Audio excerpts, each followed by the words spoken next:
ali de que realmente esse ensino ele não fique, né, não fique retido em nós, mas que a gente passe para as outras pessoas, né? A gente leu em Colossenses também, fala que o povo ele estava recebendo a palavra do Senhor, né? Ali recebeu a palavra do Senhor, eles entenderam e eles compreenderam.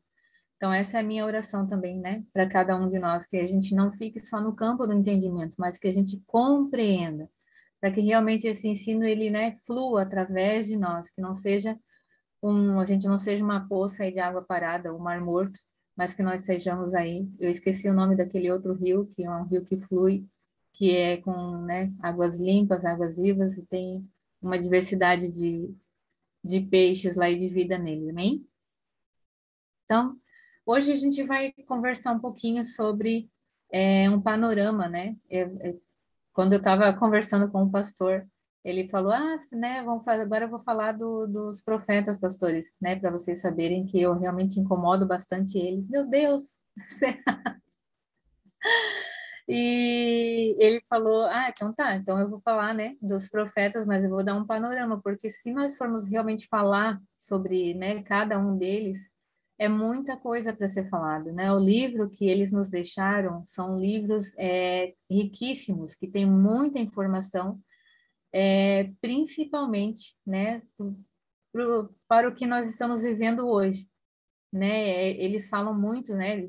Eles passaram isso com a nação de Israel, e pelo que nós estamos passando hoje, a gente tem muita coisa para tirar de bom, né? Claro que não só agora, mas, né, sempre, mas eu digo pelo tempo que nós estamos passando hoje. Amém? Então, vou começar a falar um pouquinho num sentido geral, né? O que é profetas? O profeta, né, é uma pessoa que proclama a verdade de Deus para outras pessoas, né? Ele pode significar, em grego, ele pode significar aquele que proclama ou aquele que defende. Os profetas, eles também são chamados de videntes por causa da percepção que eles tinham, né, percepção espiritual, ou da capacidade que eles tinham de prever, né, de ver o futuro. Na Bíblia, os profetas, eles frequentemente, eles tinham um papel de ensino e de revelação, né, declarando aí a verdade de Deus em questões contemporâneas e, ao mesmo tempo, né, revelando detalhes ali do futuro. Os profetas, eles tinham a tarefa, eles têm a tarefa de falar fielmente a palavra de Deus para o povo. E eles são fundamentais para guiar a nação de Israel, ou a nação hoje, a estabelecer a igreja. Lá em Efésios 2:20 fala que, edificados sobre o fundamento dos apóstolos e dos profetas, tendo Jesus Cristo como pedra angular. Então, né, os profetas têm esse papel bem importante aí na igreja, amém? Muitos desses profetas, eles foram usados por Deus e deixaram, né, o seu registro para nós na Bíblia. Como, por exemplo, ali os 70 anciãos de Israel e os 100 profetas resgatados por Obadias. A gente pode ver isso lá em 1 Reis 18:4. E o primeiro profeta que foi nomeado na Bíblia, ele é Abraão. Lá em Gênesis 27, ele fala: agora devolva a mulher ao marido dela, ele é profeta e orará em seu favor, para que você não morra. Mas se não a devolver, esteja certo de que você e todos os seus morrerão. Jacó e José também, descendentes de Abraão, ambos eles tiveram sonhos, né, sobre o futuro que poderiam ser classificados aí como proféticos. E Moisés, um grande homem de Deus, que é considerado um grande profeta. Em Deuteronômio 34:10 fala que em Israel nunca mais se levantou profeta como Moisés, a quem o Senhor conheceu face a face. Então Josué e muitos outros, né, serviram como profetas. Samuel, né, como sendo ali o último juiz, que ouviu a voz de Deus quando ele ainda era criança. O tempo de Elias e Eliseu ele foi marcado por um alto nível, né, de atividade profética. E Elias e Eliseu eles também realizaram muitos milagres. tendo também muitos discípulos que o seguiram de perto. Lá em 1 Reis eles vão falar sobre isso, 1 Reis 20. Por ordem do Senhor, um dos discípulos dos profetas disse ao companheiro: Fira-me, mas o homem se recusou a fazê-lo. Teve um fim trágico. Os profetas não ficaram, né, somente no Antigo Testamento. No Novo Testamento também nós temos alguns, né? Nós temos o João Batista, que previu a vinda do Messias, que preparou, né, a vinda do Messias. Lá em Mateus 3 fala: Naqueles dias surgiu João Batista, pregando no deserto da Judéia. E ele dizia: Arrependam-se, porque é chegado o reino dos céus. O próprio Jesus, né, ele veio como profeta, sacerdote, rei e Messias, cumprindo ali muitas das profecias messiânicas, né, do Antigo Testamento. Geralmente, os profetas que são enviados por Deus, eles são desprezados e a sua mensagem é ignorada, desde sempre, né? Lá em Isaías 30, fala assim: Esse povo é rebelde, eles são mentirosos, filhos que não querem saber da instrução do Senhor. Eles dizem aos videntes: Não tenham mais visões, e aos profetas: Não nos revelem o que é certo. Falem-nos coisas agradáveis, profetizem ilusões. Deixem esse caminho, abandonem essa vereda e parem de confrontar-nos com o Santo de Israel. Então, olha só, né?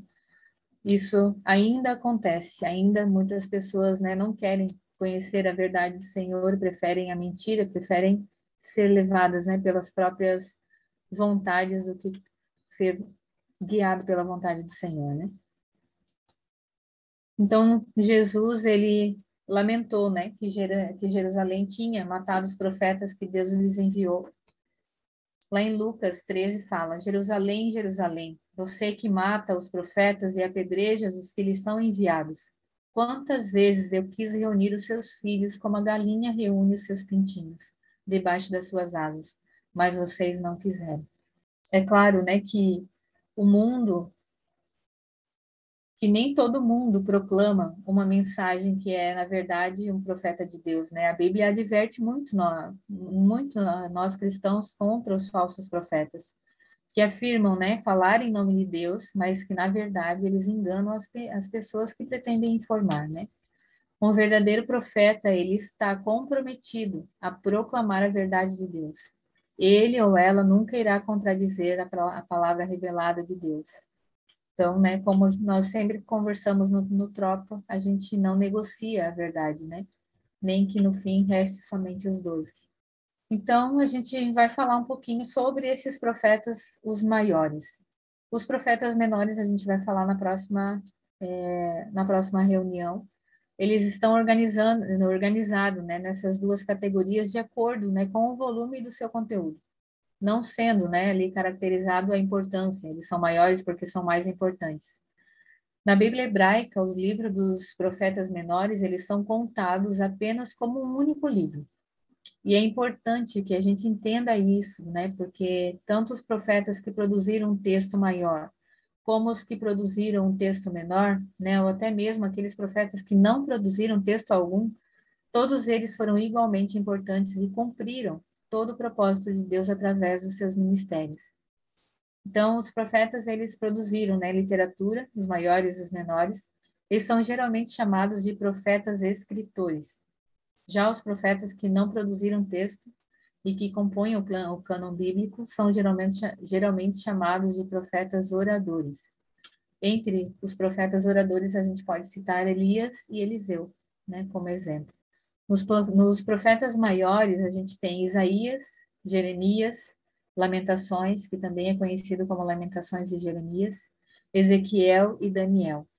E dentre esses profetas maiores, Isaías, Jeremias e Daniel, eles são citados nominalmente no Novo Testamento.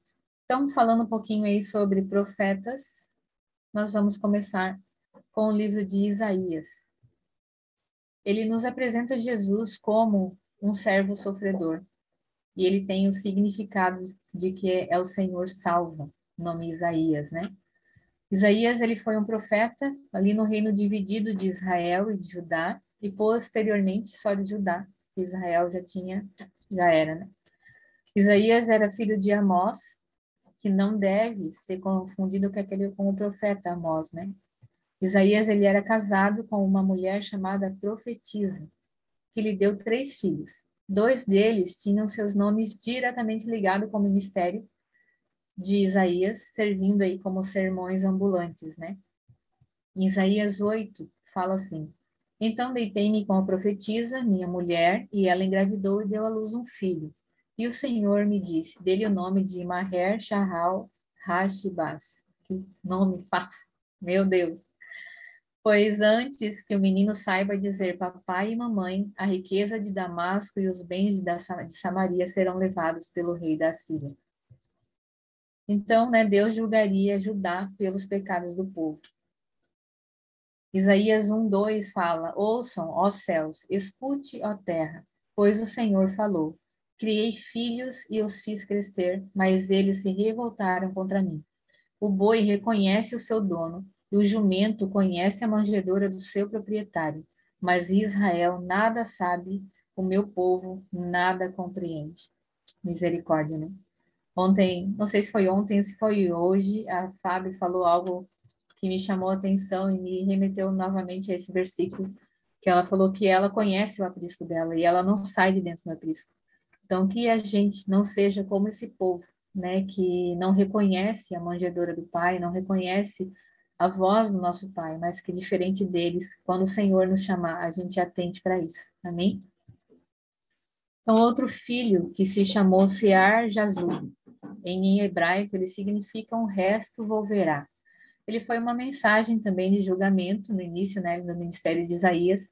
Depois ele se tornou uma mensagem de esperança, né, com a certeza de que um remanescente do povo sobreviveria ao julgamento de Deus. Isaías, ele transmitiu a mensagem de Deus ao povo de Judá durante os reinados de Uzias, Jotão, Acás e Ezequias. E ele também foi conselheiro desses reis. A tradição sugere que Isaías ele foi martirizado pelo perverso rei Manassés, que mandou serrá-lo ao meio. Em Hebreus 11 fala assim: apedrejados, cerrados ao meio, postos à prova, mortos ao fio da espada, andaram errantes, vestidos de pele de ovelhas e de cabras, necessitados, afligidos e maltratados. Esses são os profetas. Então, a atividade profética de Isaías teve 3 grandes crises na história de Judá. Foi a crise sírio-efraimita, onde Isaías aconselhou Judá a não participar dessa crise, né, dessa coalizão e confiar no Senhor. Mas nessa crise, o rei Acás, que era rei de Judá, pediu ajuda, né, a proteção da Síria. Então, Efraim, também conhecido como Reino do Norte, Samaria, ele foi subjugado pelos assírios e não confiaram completamente no Senhor, né? A rebelião de Asdod, que são os filisteus, sempre representam grande ameaça a Israel. Isaías se opôs energicamente a toda e qualquer participação de Judá nessa rebelião. Eu fico imaginando como foi o energicamente de Isaías. A crise de Senaqueribe, onde o rei Ezequias de Judá revoltou-se contra Senaqueribe, rei da Síria, que invadiu Judá e cercou Jerusalém. Como em todas as crises, Isaías aconselhou a confiança no Senhor. Ele profetizou que Deus livraria a cidade das mãos dos assírios e uma profecia que o Senhor cumpriu. O anjo do Senhor matou 185.000 assírios e Senaqueribe voltou para Nínive. Essa experiência levou, né, o povo de Deus a crer que Jerusalém jamais seria destruída. Os capítulos, né, de 1 a 39, eles se passam dentro de Jerusalém e dos seus arredores. E o conteúdo dos capítulos de 40 a 66 reflete o exílio na Babilônia e os acontecimentos posteriores ao cativeiro. O livro de Isaías, ele contém muitas mensagens que o povo de Deus precisa ouvir. O Senhor, ele é soberano, ele é o único Deus. Lá em Isaías 45:18 fala isso. Pois assim diz o Senhor que criou os céus, e ele é Deus, que moldou a terra e a fez. Ele a fundou. Ele não a criou para estar vazia, mas a formou para ser habitada. E ele diz: Eu sou o Senhor e não há nenhum outro. Deus é santo, ele é pureza moral e perfeita, o Santo de Israel. É um dos nomes que Isaías mais gostava, né? Mais amava de dar a Deus. Ele aparece com muita frequência no livro.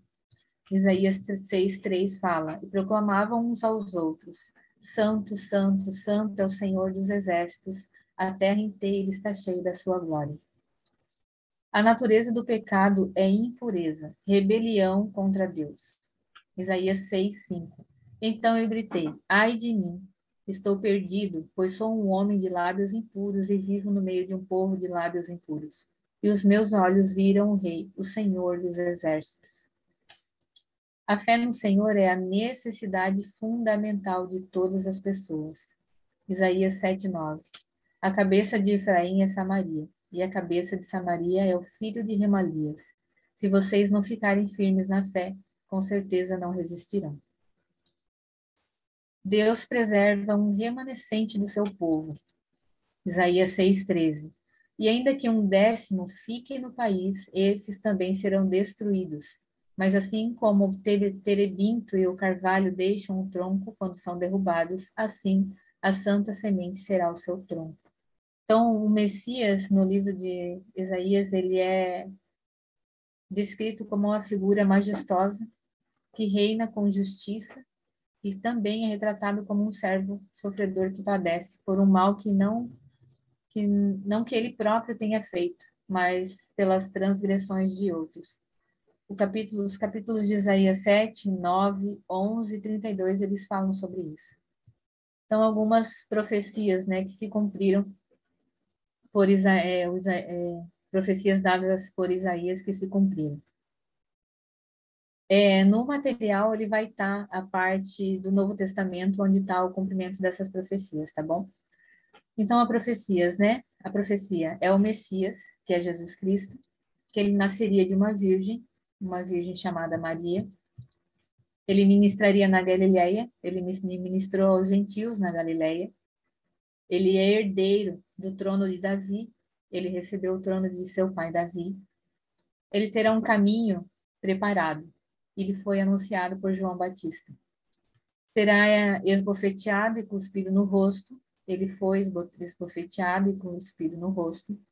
Ele será exaltado. Ele foi exaltado por Deus e pelo povo. Ele será desfigurado pelo sofrimento. Ele foi açoitado e recebeu uma coroa de espinhos. Ele fará expiação com sangue. Ele derramou seu sangue para expiar os nossos pecados. Ele será rejeitado por muitos, não foi aceito por muitos. Ele levará sobre si todos os nossos pecados. Ele levou, né, sobre si todos os nossos pecados. Ele morreu por causa dos nossos pecados. Ele será o nosso substituto. Morreu em nosso lugar. Ele aceitou voluntariamente a nossa culpa e castigo. Ele ficou calado ao levar sobre si todos os nossos pecados. Ele seria sepultado no túmulo de um homem rico. Ele foi sepultado no túmulo de José, um homem rico de Arimateia. Ele salvaria aqueles que creem nele. Ele proporciona, né, a salvação a todos que creem. Ele morreria com os transgressores. Ele foi contado com malfeitores. Ele curará os quebrantados e ele curou os quebrantados. Então, o versículo chave de Isaías é 55:6. Busquem o Senhor enquanto se pode achá-lo. Clamem por ele enquanto ele está perto. Amém? Então, Isaías é um livro espetacular, é um livro muito bom mesmo. Espero que, né, vocês tenham aí sentido essa vibe de curiosidade e que realmente, né, mergulhem junto com Isaías para conhecer um pouquinho mais do Senhor. Dito isto, vamos para Jeremias. Jeremias, ele nos revela Jesus, que é o nosso ramo de justiça. O livro de Jeremias, ele leva o nome do seu autor, né? E ele registra o ministério e a vida pessoal do profeta, com mais profundidade e detalhes do que qualquer outro profeta do Antigo Testamento. Jeremias, ele serviu com dedicação a Deus, mas ele experimentou um conflito emocional profundo quando Deus o incumbiu de uma série de tarefas difíceis. Ele sofreu resistência, né, no seu ministério, ele foi perseguido pelo próprio povo de Deus.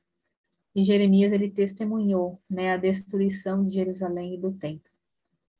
Uma característica singular de Jeremias entre os profetas é o fato dele ter recebido de Deus a ordem para não se casar, nem gerar descendentes devido, né, ao julgamento iminente aí da sua nação. Jeremias 16:2 diz: Não se case nem tenha filhos ou filhas neste lugar. Então, Jeremias foi, sobretudo, né, um profeta de juízo, sendo então assim, ele não atraía, né, muitos amigos, ele era aquele de poucos amigos. Jeremias 28 fala: Sempre que falo é para gritar que há violência e destruição. Por isso a palavra do Senhor trouxe-me insulto e censura o tempo todo. Mas se eu não digo, mas se eu digo, não o mencionarei nem mais falarei seu nome, é como se um fogo ardesse em meu coração, um fogo dentro de mim. Estou exausto, tentando contê-lo, já não posso mais. Glória a Deus, né? Glória a Deus que ele não se conteve e que ele falou. E que seja assim conosco também.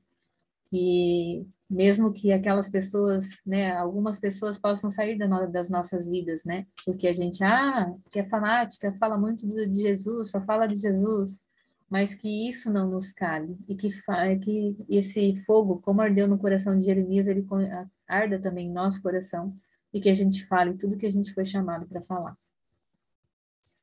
Então a gente vê em Jeremias um grande homem de Deus, que foi uma pessoa real, né, e muito propenso ali à autoanálise e à autocrítica. Ele revelou bastante a respeito de seu caráter e de sua personalidade. Embora, né, ele fosse temeroso, ele recebeu a garantia do Senhor de que ele seria, né, que ele se tornaria forte e corajoso. Jeremias 1:18 fala isso. Eu faço de você uma cidade fortificada, uma coluna de ferro e um muro de bronze contra toda a terra, contra os reis de Judá, seus oficiais, seus sacerdotes e o povo da terra. Então, Jeremias ele foi contemporâneo de Sofonias, Ezequiel, Abacuque e talvez ali de Obadias. O livro ele foi completado depois da queda de Jerusalém e os acontecimentos registrados em suas páginas não se encontram em ordem cronológica. Jeremias ele exerceu seu ministério em um mundo que estava passando por grandes mudanças. As três maiores potências da época eram a Assíria, a Babilônia e o Egito. A Assíria e o Egito elas estavam perdendo forças enquanto a Babilônia ela estava em ascendência. Uma boa parte desses acontecimentos com o povo de Deus e as nações, né, ao redor deles, ocorre nesse contexto de luta entre essas potências. Esse livro ele ensina que o acordo entre Deus e Israel não faz com que o povo de Deus ele seja invencível. Se eles não cumprem a parte deles no acordo e não dão ouvidos à palavra do Senhor, né, eles perdem o cuidado e a proteção de Deus. No livro, eles estão registradas, né, as profecias sobre Judá, advertindo sobre a destruição que se aproxima se a nação não se arrepender. Então, Jeremias clama à nação para que ela se volte para Deus. E, ao mesmo tempo, Jeremias ele reconhece a inevitabilidade, né, da destruição de Judá devido à idolatria e à imoralidade insistente do povo. Jeremias ele foi aprisionado em Jerusalém e, após a queda de Jerusalém, cerca de 586 a.C., os judeus que fugiram para o Egito levaram ele consigo, e a tradição diz que ele foi apedrejado e morto. O versículo-chave do livro de Jeremias é: Darei fim às vozes de júbilo e de alegria, às vozes do noivo e da noiva, ao som do moinho e à luz das candeias. Toda esta terra se tornará uma ruína desolada, e essas nações estarão sujeitas ao rei da Babilônia durante 70 anos. Então, né, foi um tempo difícil aí para Jeremias. Realmente a gente consegue entender quando ele diz lá que não queria falar mais nada porque só gritava coisas ruins, né? Então, falando de Jeremias, a gente vai entrar em Lamentações de Jeremias, que ele nos apresenta, né, Jesus como aquele profeta que chora. Jeremias ele foi levantado por Deus para que o rei não fizesse o que ele queria, né, o que bem entendia. E trazendo para nós hoje, os profetas, eles continuam, né, trazendo as verdades ditas pelo Pai, para que nós, né, o seu povo, a gente não ande vagando por aí de um lado para o outro, mas a gente faça aquilo que é agradável a Deus. Então, embora, né, a gente não, embora não esteja explícito no texto, tradicionalmente, Jeremias é considerado o autor de Lamentações. E os livros de Jeremias, porque os livros de Jeremias e Lamentações de Jeremias, eles têm muitas semelhanças. E a natureza do assunto, né, aponta para ele. Então, Jeremias ministrou durante 40 anos, né? O livro de Lamentações, ele foi escrito no final do seu ministério. O livro de Lamentações, ele compartilha de um modo comovente, né, a opressão e a perda que acompanhou a destruição da cidade, do templo e do ritual, como também o exílio dos habitantes de Judá. O livro todo, ele é um livro poético, né? Cada uma das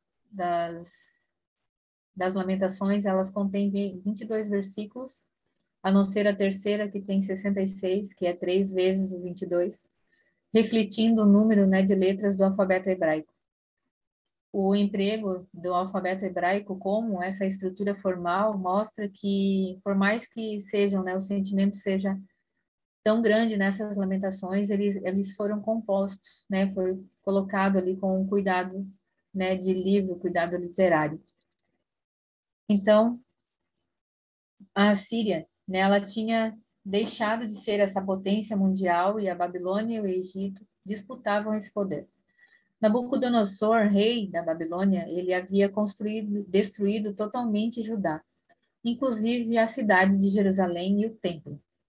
E Jeremias, ele registrou 3 deportações de judeus para a Babilônia, que foi em 597, 586 e 582 a.C. Os exilados, eles eram apenas um pequeno grupo da população, porém eles representavam o melhor em termos de lideranças políticas, eclesiásticas e intelectuais. Os camponeses, né, os mais pobres ali de Judá, eles não tiveram, eles tiveram a permissão para ficar na terra, eles foram deixados para trás. E eles tiveram de viver sem seus líderes, né, perdendo a sua identidade como povo.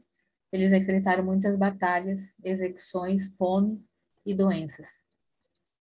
Lamentações não é o único livro que contém, né, esses lamentos individuais ali da Bíblia. Muitos salmos são lamentos e todos os livros proféticos eles trazem, né, algum lamento, exceto Ageu. No entanto, esse é o único livro bíblico que consiste somente em lamentações. Lamentações refere-se à destruição de Jerusalém, não somente como um fato histórico, né, mas também pelas lições teológicas, né, e profundas que ele nos ensina. A devastação e essa matança em larga escala de reis, príncipes, líderes, sacerdotes, profetas e o povo comum, né? Em Lamentações 2:6 fala que ele destroçou a sua morada como se fosse um simples jardim. Destruiu o seu local de reuniões. O Senhor fez esquecidas em Sião as suas festas fixas e seus sábados. Em seu grande furor, ele rejeitou o rei e o sacerdote. Lamentações 1 fala: Vocês não se comovem, todos vocês que passam por aqui? Olhem ao redor e vejam se há sofrimento maior do que o que me foi imposto e que o Senhor trouxe sobre mim no dia em que se acendeu a sua ira. Do alto ele fez cair fogo sobre os meus ossos, armou uma rede para os meus pés e me derrubou de costas. Deixou-me desolado, desfalecido o dia todo.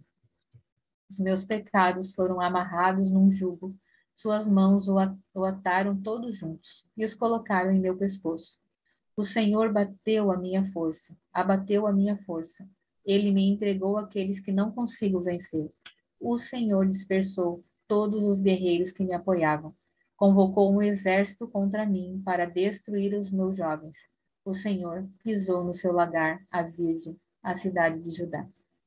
Então, quão triste deve ter sido isso, né, para Jeremias, para ele escrever com tanto sentimento, né, com tanta clareza de sentimentos, né, esses versos. Então, o autor, né, ele compreende, né, Jeremias, ele compreende com clareza que os babilônios, eles eram meros agentes, né, do castigo divino. E o próprio Deus tinha destruído a cidade, o seu templo. O pecado que desafiava a Deus, né, e a rebeldia que violava essa aliança foram as causas principais dessa tristeza, né, dessa destruição.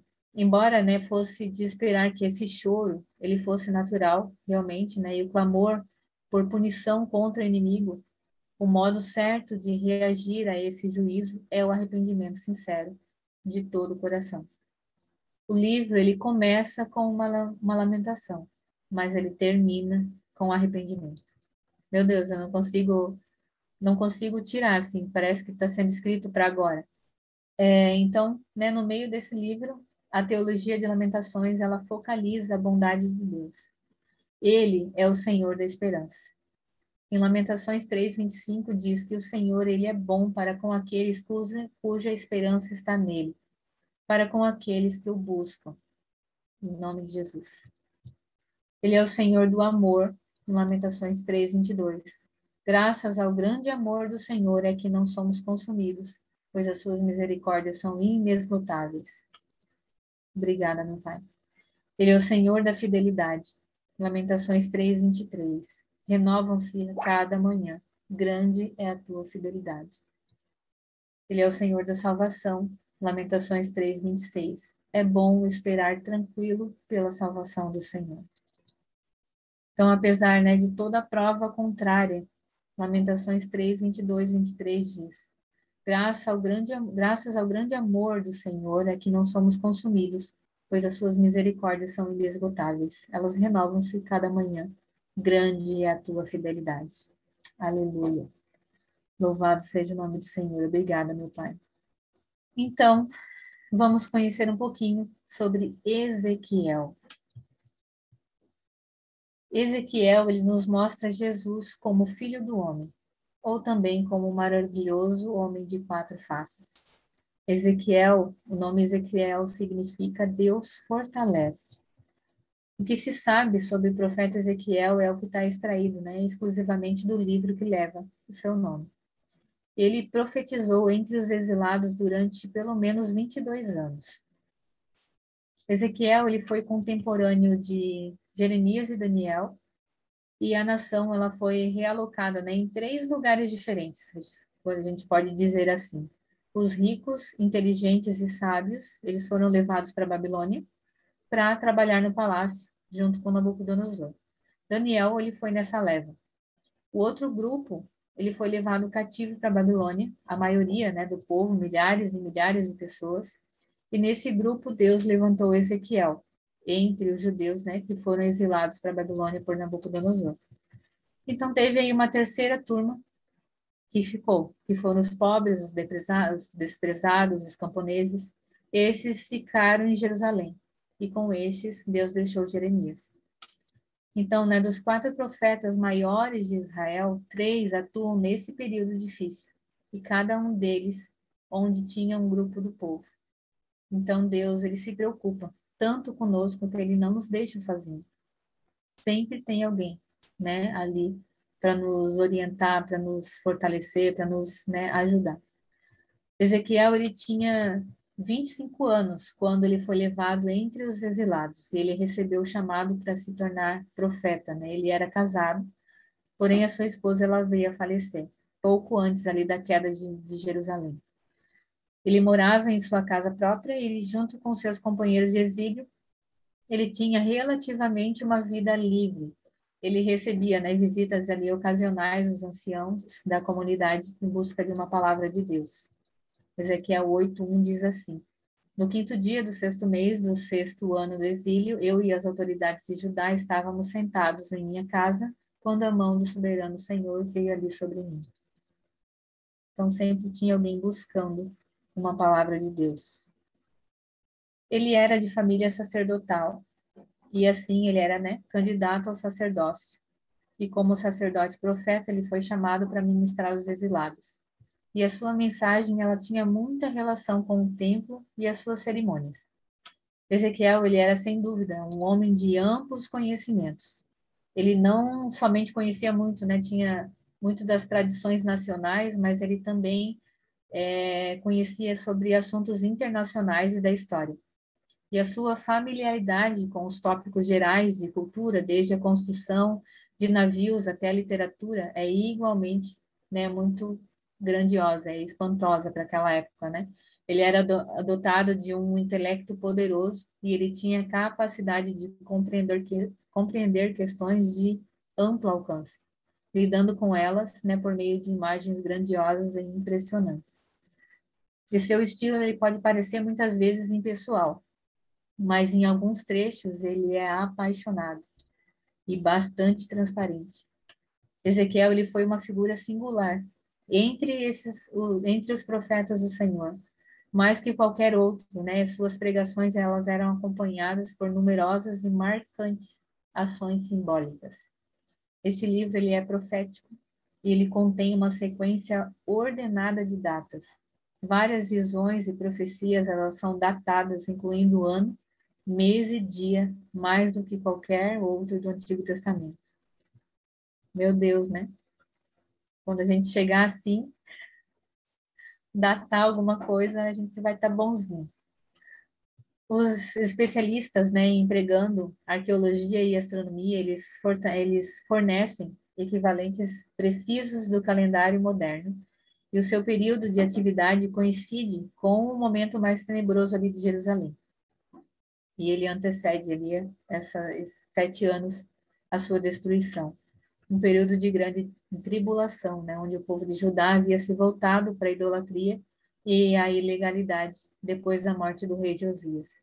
O exílio do rei Joaquim ele provocou, né, grande inquietação entre o povo, porque eles acreditavam que Deus sempre livraria Israel das nações, mas não dessa vez, né?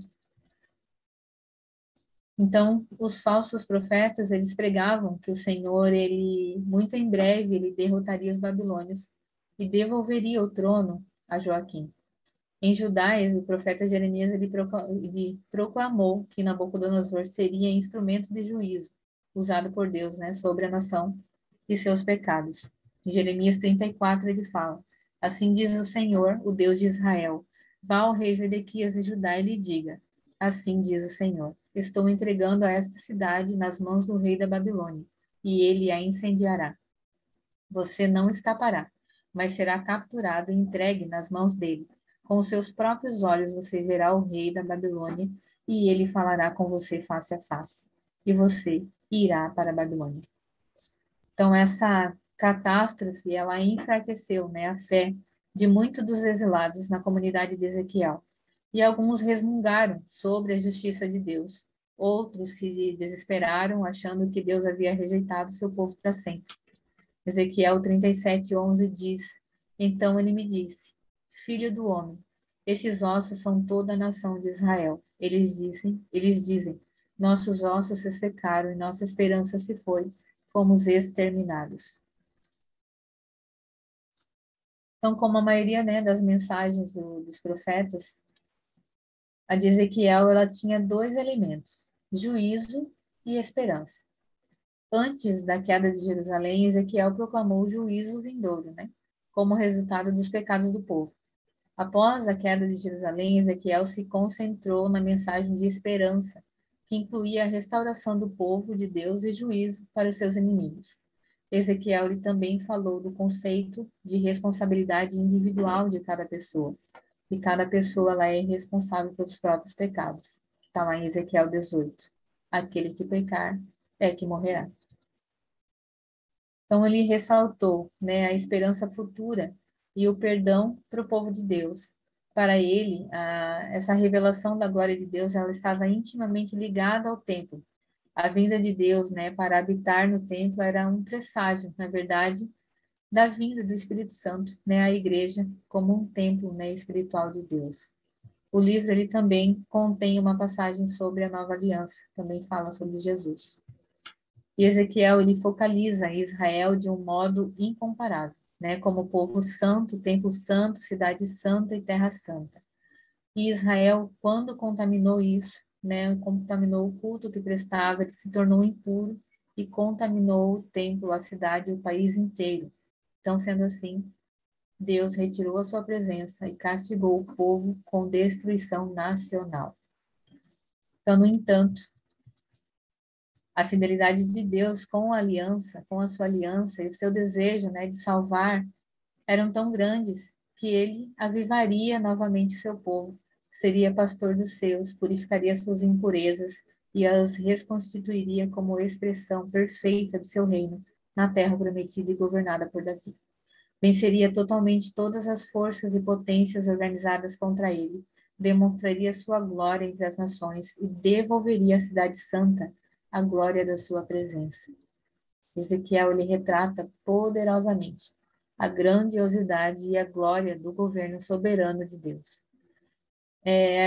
A tradição, né, a história conta que Ezequiel ele foi morto aos 50 anos, 52 anos, por um príncipe israelita, porque ele repreendeu ele pela idolatria. Então a gente tem aí algumas visões de Ezequiel, né? Ezequiel ele viu o trono de Deus e seres viventes. Ezequiel 1:4 fala: Olhei e vi uma tempestade que vinha do norte, uma nuvem imensa com relâmpagos e faíscas, e cercada por uma luz brilhante. O centro do fogo parecia metal reluzente, e no meio do fogo havia 4 vultos que pareciam seres viventes. Na aparência tinham forma de homem. E o capítulo continua, né? E o famoso Vale dos Ossos Secos. Ezequiel 37 fala que a mão do Senhor estava sobre mim por seu espírito. Ele me levou a um vale cheio de ossos. Ele me levou de um lado para o outro e pude ver que era enorme o número de ossos no vale e que os ossos estavam muito secos. E ele me perguntou: Filho do homem, esses ossos poderão tornar a viver? E eu respondi: Ó soberano Senhor, só tu sabes. Então, a gente tem uma divisão no livro de Ezequiel, que é, do capítulo 1 ao 24, ele fala, Deus é revelado a Judá por meio da queda de Jerusalém. Do 25 ao 32, ele fala que Deus será revelado às nações por meio dos seus juízos contra ela. E do 33 ao 48, ele fala que Deus será revelado ao mundo por meio da restauração de Jerusalém. E Ezequiel termina com o versículo que e daquele momento em diante, o nome da cidade será: O Senhor está aqui. Glória a Deus. É a grande palavra, né, decisiva a respeito da cidade santa. Glória a Deus. Finalizando, nós temos o livro de Daniel, que, né, eu não vou falar nem um pouquinho assim dele, porque senão é muita coisa para falar.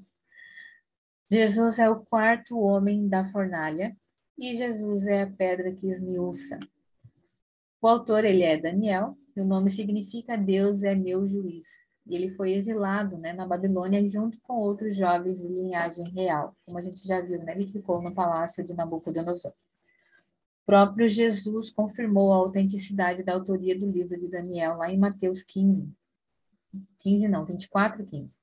Assim, quando vocês virem o sacrilégio terrível do qual falou o profeta Daniel no lugar santo, quem lê, entenda. Então, né? Quem lê, entenda. Então, vamos ler a Bíblia e entender, né? O livro ele foi finalizado provavelmente por volta de 530 a.C., pouco depois de Ciro conquistar a Babilônia. Daniel devia estar ali no final da sua adolescência, quando ele foi levado junto com seus amigos para a Babilônia para servir na corte de Nabucodonosor. Eles eram jovens, né, de futuro promissor, de linhagem nobre, de famílias ricas. Todos eles eram treinados para servir ao governo do Império Babilônico, como conselheiros do rei em relação aos costumes e crenças dos diferentes povos que eram conquistados. Assim, né, esse livro, Daniel, ele foi escrito na Babilônia, onde ele viveu, né, ele passou toda a sua vida adulta a serviço de 3 grandes regentes, que se estende ali de 506 até o terceiro ano do reinado de Ciro, o Grande, que é o rei da Pérsia. Embora, né, esses eventos eles fossem registrados e profetizados no livro de Daniel, eles também incentivavam e consolavam os judeus da sua época. Embora, né, eles estivessem derrotados e espalhados pelo exílio, seu Deus ele permanecia no controle da história. Então, para aqueles que serviam outros deuses ainda, e a mensagem da soberania do Deus de Israel sobre todos os outros deuses, ela era comunicada com bastante clareza. E o tema do livro é a soberania, né? O tema teológico do livro é a soberania de Deus. Em Ezequiel, Ezequiel está na cabeça. Em Daniel 5:21 fala: até reconhecer que o Deus Altíssimo domina sobre os reinos dos homens e coloca no poder a quem ele quer. Então, durante esse período, né, dos eventos relatados ali em Daniel, o Império Babilônico ele chegou ao seu apogeu.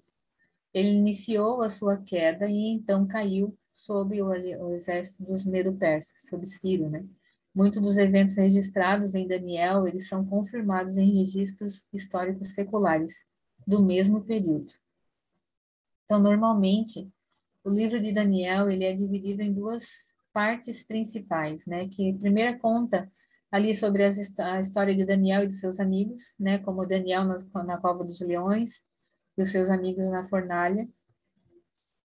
Daniel na cova fala que é Daniel 6:22. O meu Deus enviou seu anjo que fechou a boca dos leões.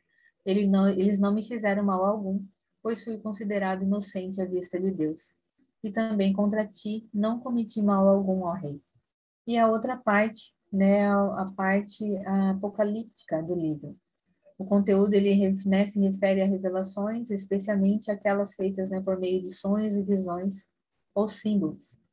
É impossível a gente ler o livro de Daniel sem reconhecer, né, a mensagem clara de que Deus ele é soberano e o seu reino ele é eterno. Essa mensagem ela consolava e ela fortalecia os judeus nos dias de Daniel. Como também ele proporcionava, né, consolo e força ao longo das gerações, diante das incertezas de cada época. É no livro de Daniel que a gente tem a estátua do sonho de Nabucodonosor, que é essa que está aí. Em Daniel 2:31 fala: tu olhaste, ó rei, e diante de ti estava uma grande estátua, uma estátua enorme, impressionante, e sua aparência era terrível. A cabeça da estátua ela era feita de ouro puro, o peito e o braço eram de prata, o ventre e os quadris eram de bronze, e as pernas eram de ferro, e os pés eram de parte de ferro e parte de barro. É muito bem apocalíptico, né, essa estátua. E também a gente tem a inscrição que foi feita na parede. Em Daniel 5:23. Pelo contrário, tu te exaltaste acima do Senhor dos céus, mandaste trazer as taças do templo do Senhor para que nelas bebessem tu, os teus nobres, as tuas mulheres e as tuas concubinas. Louvaste os deuses de prata e de ouro, de bronze e de ferro, de madeira e de pedra, que não podem ver, nem ouvir, nem entender. Mas não glorificaste a Deus que sustenta em suas mãos a tua vida e todos os teus caminhos. Por isso ele enviou a mão que escreveu as palavras da inscrição. Então, o versículo-chave de Daniel é: e disse, louvado seja o nome de Deus para todo sempre. A sabedoria e o poder a ele pertencem. Ele muda as épocas e as estações, destrona reis e os estabelece, dá sabedoria aos sábios e conhecimento aos que sabem discernir. Glória a Deus. Estes são os profetas maiores. Eu quero aproveitar e eu quero terminar claro, né, a Fábio depois ela vai falar, mas eu quero terminar essa aula orando e que esse conhecimento, ele nos traga, Pai, que esse conhecimento, Pai, nos traga clareza, que nos traga, Senhor, vontade, Senhor, de nos deleitarmos na Tua palavra. De, Senhor, que a gente não fique somente molhando, Senhor, mergulhar um pouquinho nos pés, mas que a gente mergulhe, Senhor, na Tua palavra. Que a gente mergulhe, Senhor, tanto no Novo Testamento como no Antigo Testamento, Senhor, porque a Tua palavra é precioso, são presentes deixados por Ti, Senhor, para nós. E ela nos revela, Senhor, tudo o que nós estamos vivendo hoje, tudo o que nós estamos vivendo e precisando lutar hoje, Senhor. Eu te peço, nos dá essa vontade, nos enche, Senhor, com a tua vontade de lermos a tua palavra, de conhecermos mais a ti, Senhor, e de buscarmos a tua presença, Pai. Não nos deixe, Senhor, perecer, Senhor, por falta de conhecimento, mas sim que a gente conheça e que a gente te reconheça na palavra, que a gente conheça também, Senhor, as nossas armas, tudo aquilo que tu já deixou para nós, Senhor, em nome de Jesus, Pai. Amém e amém. Glória a Deus.